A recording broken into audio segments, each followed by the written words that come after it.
Ayan, dito naman tayo sa Yokohama, Chinatown. Yan po.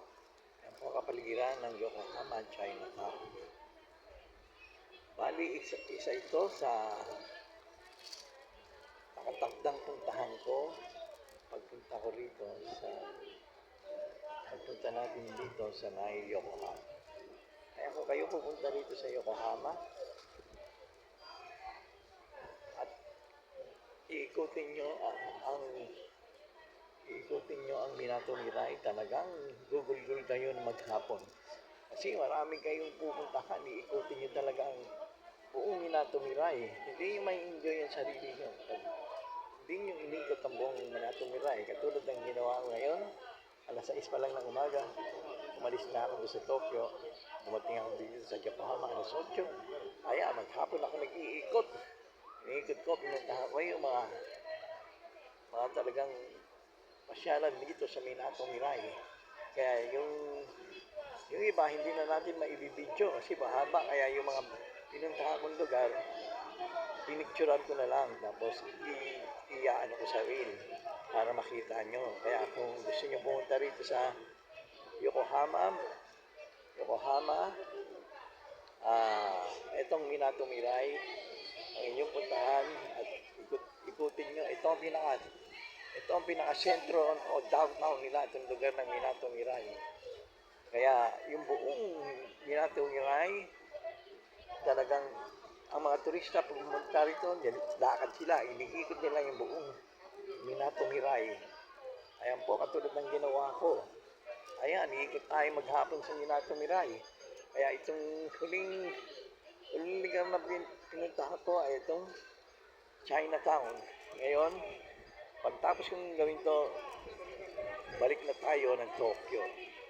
Ayaw mga kaibigan, pag kayo pupunta ng Japan, kaya kung maaari, ilagay nyo sa itinerary nyo kung gusto nyo mapuntahan yung 4 major city ng Japan.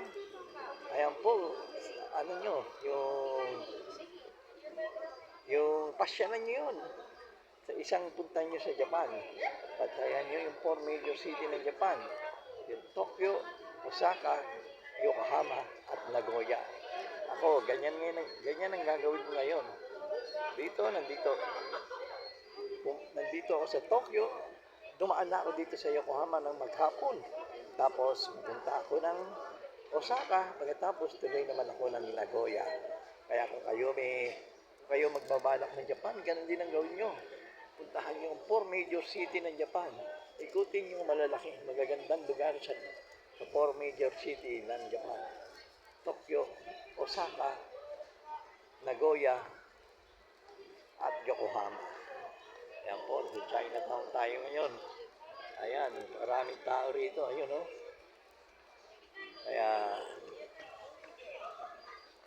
Kaya enjoy ang pamamasyal ko rito ngayon.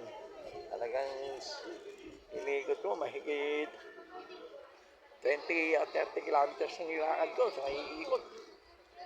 Mga kaibigan, ayan o. Ayan o, di ba? Ang saya. Yan, yung mga ibang lugar, hindi ko na ma-vlog. Kaya pinicturean ko na lang.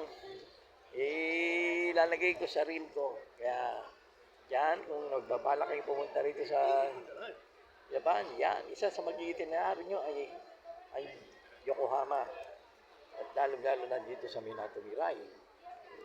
Kaya kung gagayahin nyo yung ginawa ko, ang punta ko dito sa Japan, ang pupuntahan ko ay ang 4 major city. Ayan, isang linggo ako dito sa Tokyo, kasama na doon ng Yokohama. Isang araw ko maghapon ko sa Yokohama. Pagkatapos, 4 na araw ako sa Osaka at 4 na araw din ako sa Nagoya. Yan po ang itinerary ko sa pagpunta ko ngayong taong ito sa Japan. Kaya kung kayo nagbabalak, gayahin nyo rin ako. At kung gusto nyo magkaroon ng idea, anuhin nyo lang ako, ano nyo lang sa akin.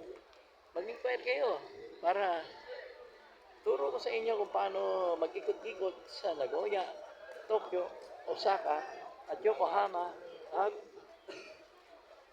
Magawan ko kayo ng itinerary kung paano nyo pagkakasyahin sa 2 linggo ang pagpunta sa 4 major city ng Japan.